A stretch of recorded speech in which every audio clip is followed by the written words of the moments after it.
Solution au numéro 15 de la page 78 en chimie de 5e secondaire.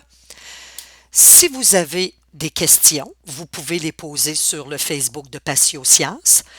Si vous voulez voir des cours théoriques de chimie de 5e secondaire, de physique de 5e secondaire, de sciences et technologies de l'environnement de 4e secondaire, visitez le site internet patiosciences.com. Allons répondre à la question numéro 15. C'est une question qui porte sur la vitesse de réaction en chimie. Alors, nous avons un graphique qui illustre l'évolution d'une réaction chimique dans le temps. Le voici, ce graphique, avant tout. Rappelons-nous qu'en théorie, nous avions vu deux courbes dans un graphique. Une courbe qui représentait les réactifs dans une réaction chimique dans le temps, donc la quantité de réactifs dans le temps qui vont réagir. En fait, les réactifs, c'est normal que leur nombre, par exemple en mol, dans le temps, diminue, puisque la réaction, plus le temps augmente, il y a de moins en moins de réactifs présents dans le système. Donc, au départ, pour une courbe de réactifs présents, c'est normal d'avoir beaucoup de réactifs au début de la réaction et par la suite, ceux-ci vont se transformer en produits et donc, nous allons en avoir de moins en moins. Pour ce qui est de la courbe des produits, c'est l'inverse. Eux, au début d'une réaction, il n'y en a pas. Alors, tout au long de la réaction, les produits vont se former. Alors, on avait vu ces deux courbes dans un même graphique, dans un cours théorique. Bon, regardons ce qui est très important dans les graphiques qu'on nous donne en lien avec les réactions, avec la vitesse de réaction. Il faut regarder l'axe ici des Y. Qu'est-ce qu'on retrouve? Quels sont les mots que l'on retrouve? On retrouve ici AX2, mais c'est quoi le AX2? C'est un réactif. On aurait pu retrouver sur l'axe un produit, A par exemple, ou X2, parce qu'on peut avoir deux types de courbes.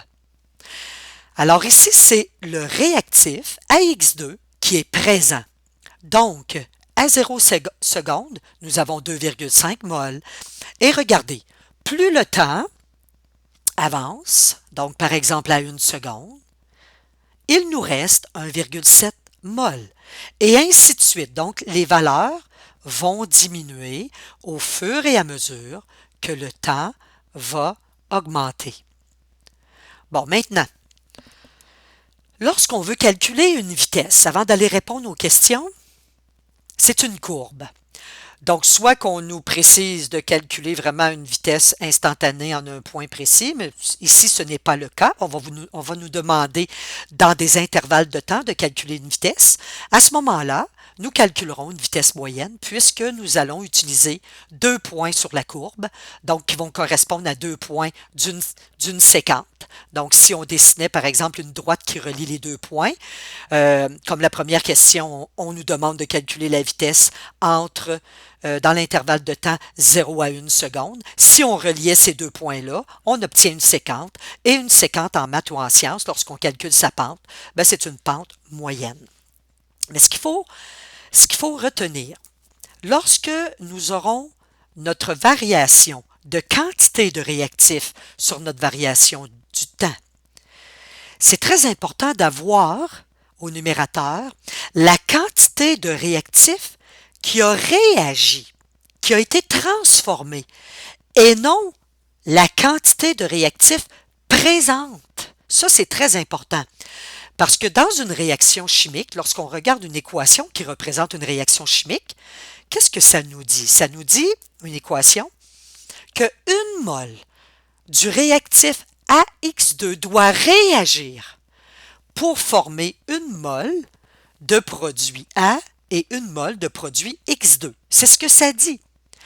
L'équation ne dit pas que c'est 1 mol de AX2 qui reste et qui forme du A plus X2. C'est vraiment ce qui a réagi. Alors, Allons répondre aux questions. On nous demande de déterminer la vitesse de transformation de AX2.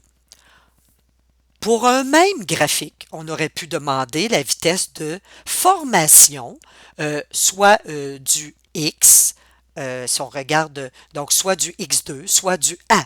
À ce moment-là, il faut faire de la stoichiométrie tout en gardant le même graphique. Vous aurez d'autres questions en lien avec ce que je viens de mentionner. Alors, on a déterminé la vitesse entre 0 et 1 seconde. Retournons voir le graphique. Allons voir les points qui correspondent.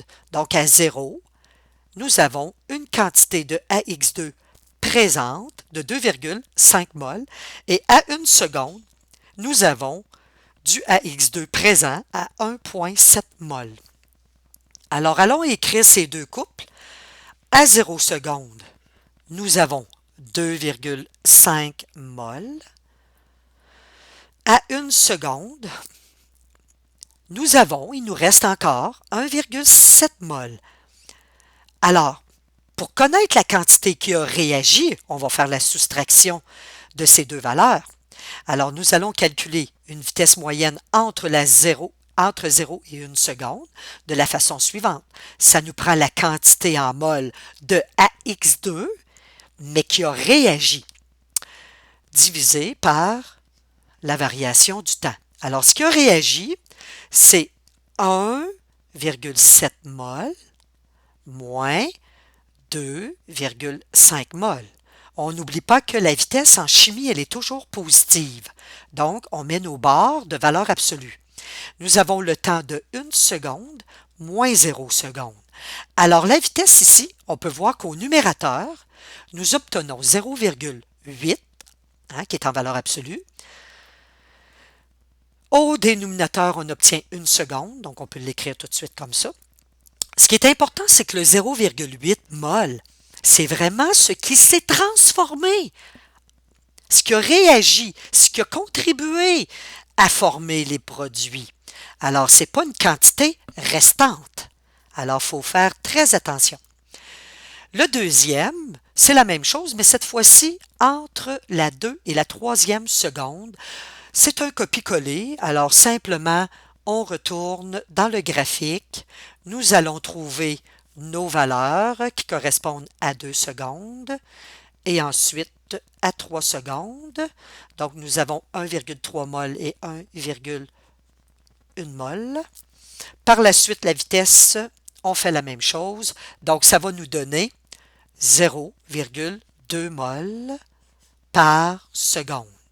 Et la question numéro 3, on va aller chercher aussi entre donc on veut la vitesse dans l'intervalle de 5 à 6 secondes, toujours de la transformation de notre AX2. C'est normal que ce soit le mot transformation puisque les réactifs se transforment. Même chose, nous allons aller chercher nos couples à 5 secondes et il ne nous reste pas grand-chose au niveau des réactifs, du réactif parce que la réaction en utilise de plus en plus, donc il en reste de moins en moins. Pour former les produits, on en utilise beaucoup. Alors, si on calcule la vitesse comme on le fait pour la première question, on arrive à 0,1 mol par seconde. Qu'est-ce qu'on constate? On constate que dans le premier bloc, nous avions une vitesse de 0,8 mol par seconde. Dans le deuxième, 0,2 mol par seconde. Ensuite, dans un autre bloc, nous avons une vitesse encore plus faible de 0,1 mol par seconde. Si on revient à notre graphique, c'est tout à fait normal, puisque si nous avions tracé nos tangentes, on peut voir, si on suit la courbe, que ces tangentes, pas la tangente, je m'excuse, mais les séquentes. Donc, si nous avions tracé nos séquentes, on peut voir que en suivant la courbe, la séquente, sa pente diminue.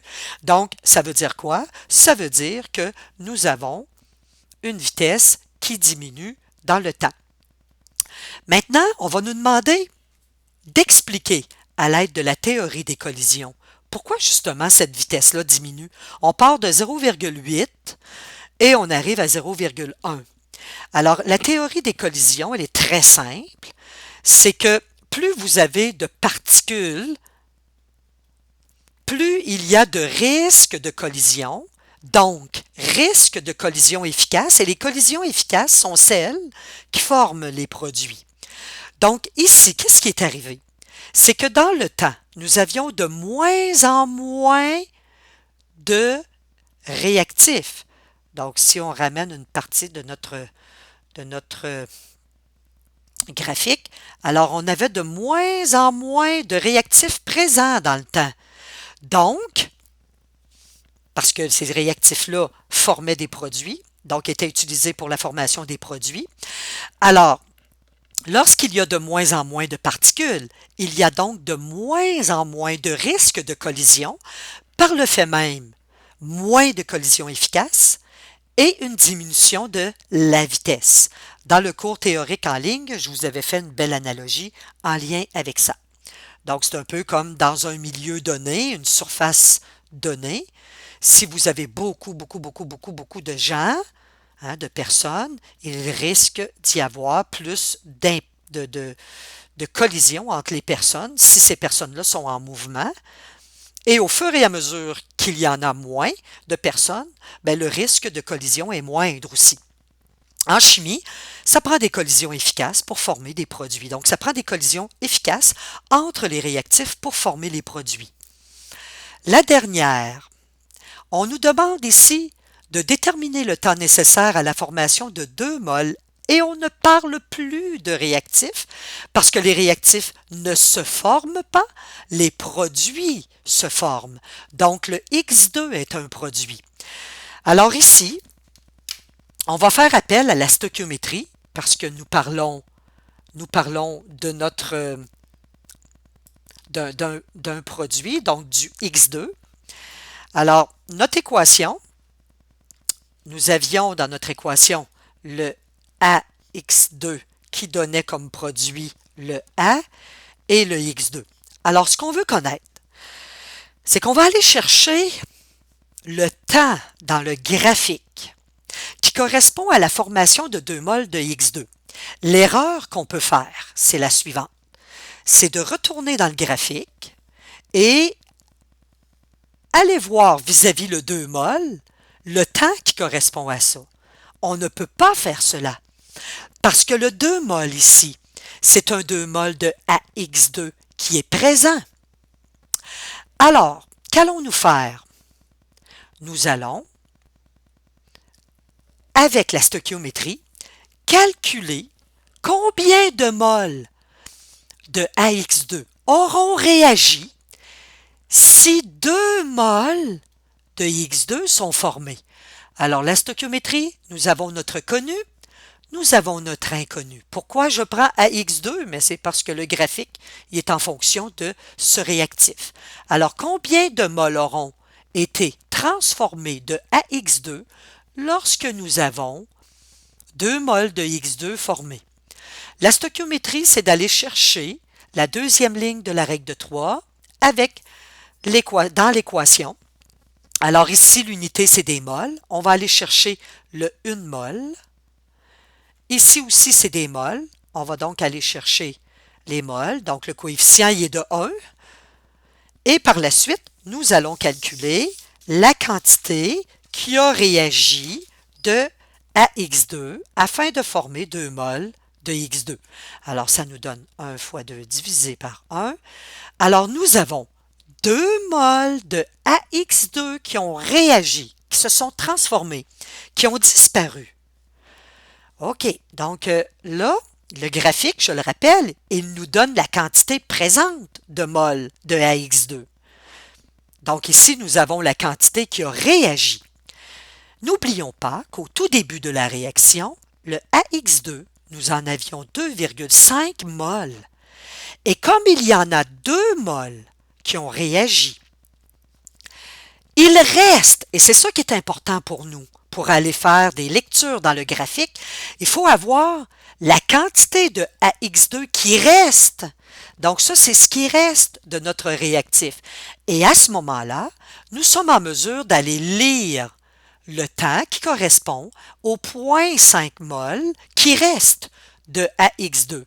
Alors le 0,5 mol, il est ici, Donc, le 0,5 mol de AX2 qui reste correspond à un temps de 8 secondes.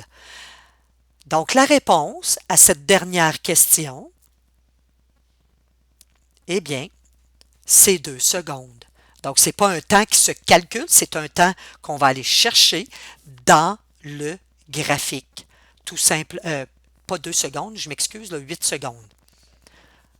Donc, 8 secondes. Alors, nous avons un temps de 8 secondes qui correspond au fait que 2 mols de AX2 ont réagi, donc il en reste seulement 0,5 mol. Donc, on va vis-à-vis le 0,5 mol lire le temps qui correspond. Donc, 8 secondes après cette réaction-là, nous aurons 2 mols de notre produit X2 qui auront été formés. Donc, on n'oublie pas que les produits sont formés, les réactifs sont transformés. Alors, ça termine la solution à cette question.